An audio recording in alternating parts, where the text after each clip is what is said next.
Radio Flamme.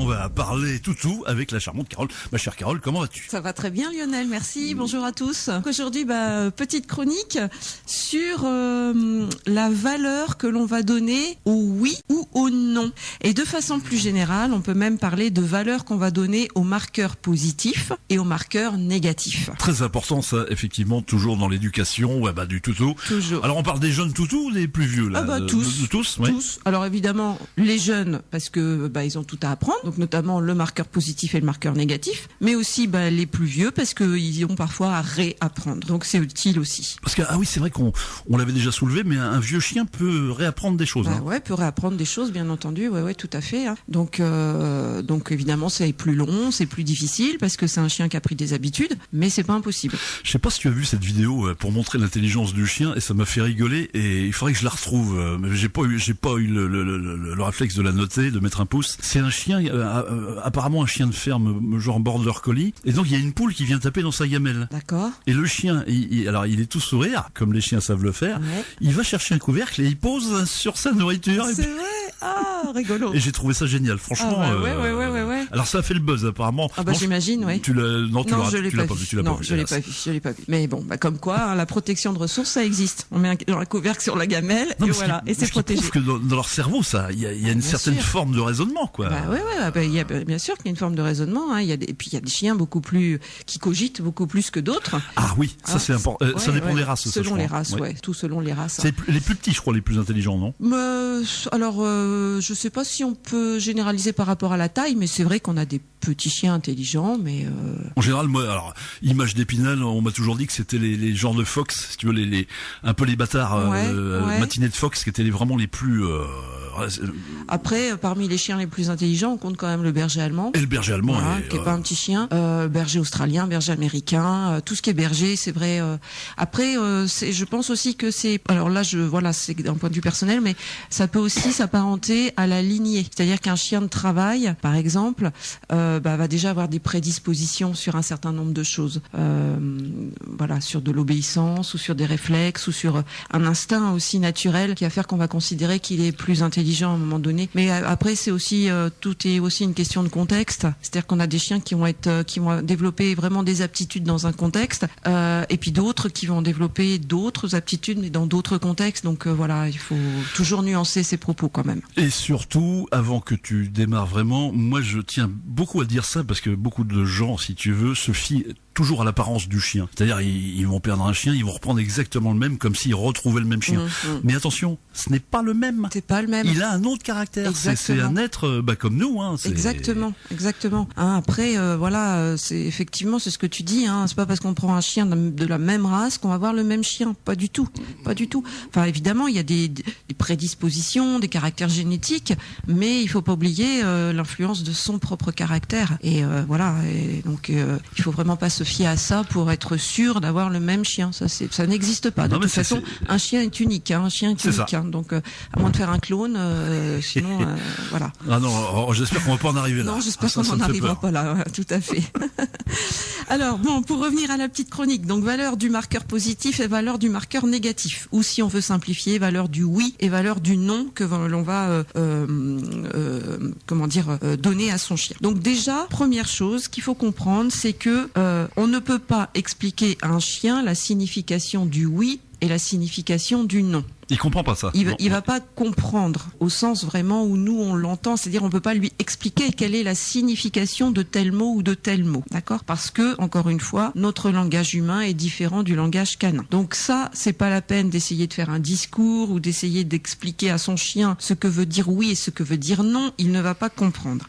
Par contre, c'est à travers le contexte que l'on va pouvoir faire comprendre à son chien ce qui est attendu de lui. Parce qu'il a, ceci dit, au bout d'un moment, il va comprendre les deux notions de oui et non. C'est ça, c'est-à-dire qu'on va lui faire comprendre ce que l'on attend de lui quand on dit non et quand on dit oui, mais on va lui faire comprendre à travers en fait une mise en scène, à travers un contexte qu'on va exploiter. D'accord ? C'est vraiment par la mise en pratique qu'il va comprendre ce qui est associé au oui et ce qui est associé au non. Oui égale chips, non égale pas de chips.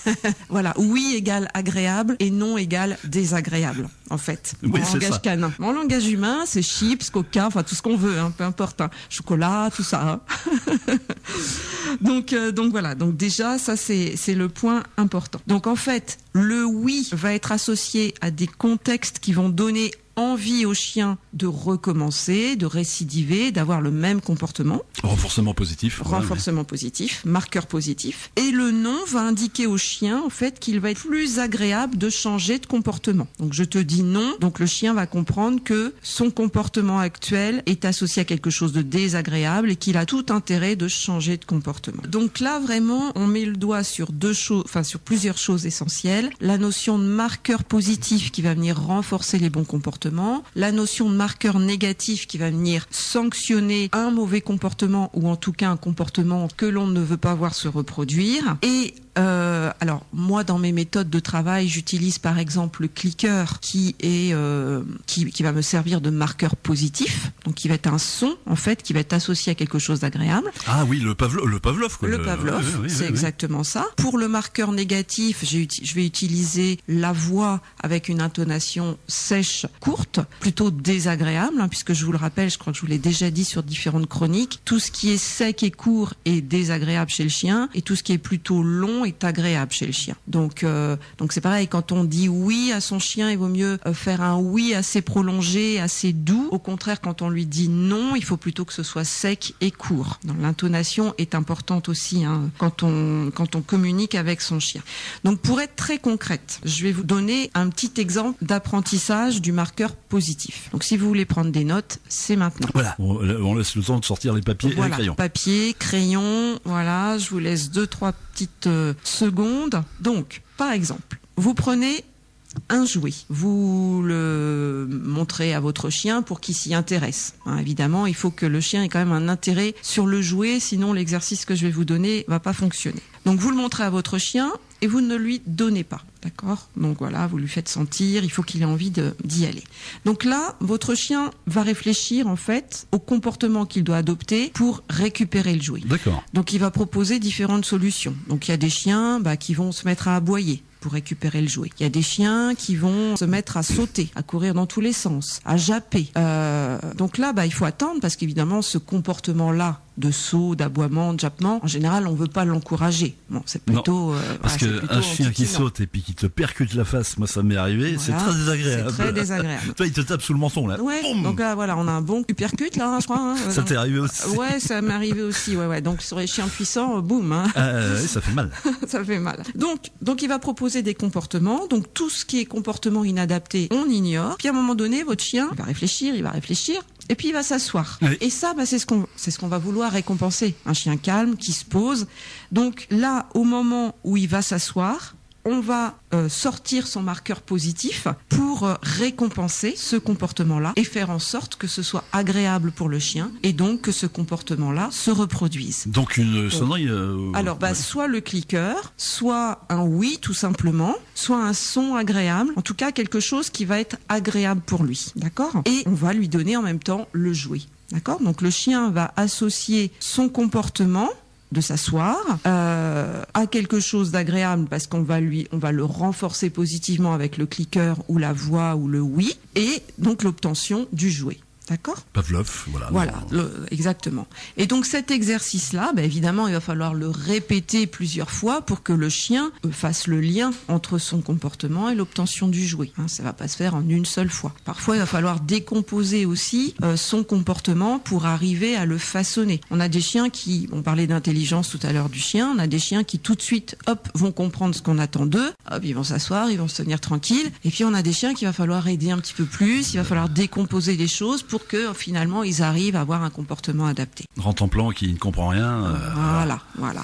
Mais bon, quand il comprend pas le chien, c'est pas qu'il est stupide, c'est simplement il faut lui apprendre. il est en phase d'apprentissage. Donc c'est comme nous, humains, hein, on a des gens qui comprennent très très vite et puis on a des gens qui comprennent moins vite. Tout à fait. Donc il faut adapter sa pédagogie et puis il faut faire preuve de patience, de persévérance. Et il faut aussi adapter. Alors quand je dis adapter sa pédagogie, c'est adapter son marqueur positif. On a des chiens qui vont être sensibles au oui, des chiens qui vont être sensibles au clicker, des chiens qui vont être sensibles à d'autres outils. Hein. Donc il faut trouver ce qui est agréable pour le chien et puis à l'inverse, quand on veut le sanctionner, ce qui est désagréable pour le chien. Donc tout ça, il n'y a pas de science exacte en matière d'éducation comme chez les humains. Hein. Il y a des pédagogies qui vont bien pour certains humains, puis d'autres, non, ça produit pas les mêmes effets. Donc pour le chien, c'est pareil. Donc alors, si vous faites cet exercice et si ça marchait pas, ne me dites pas, Carole, ta méthode, elle marche pas.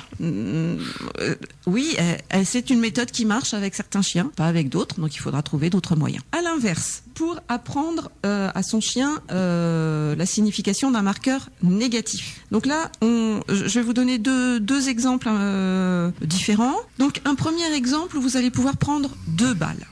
Une qui est neutre, voilà. Et puis une sur laquelle vous allez mettre, alors vous pouvez mettre un petit peu d'huile essentielle de menthe poivrée sur la balle. Ah oui.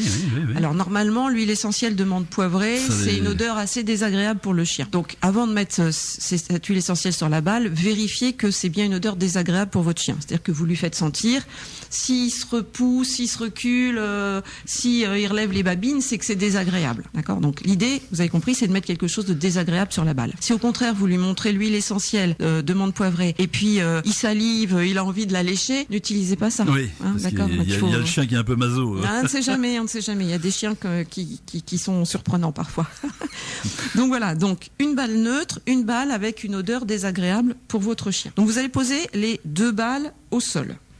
Alors vous les espacez suffisamment l'une d'entre elles pour pas que celle qui est marquée d'une odeur désagréable pollue l'autre. Hein. Donc vous les espacez bien. Si votre chien va vers la balle neutre, vous lui dites oui pour renforcer ce comportement parce qu'il n'y a pas de crainte, pas de choses désagréables derrière. Si au contraire votre chien va vers la balle qui a cette odeur désagréable, vous lui dites non.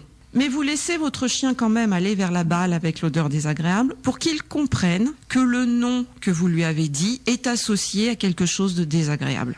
D'accord ?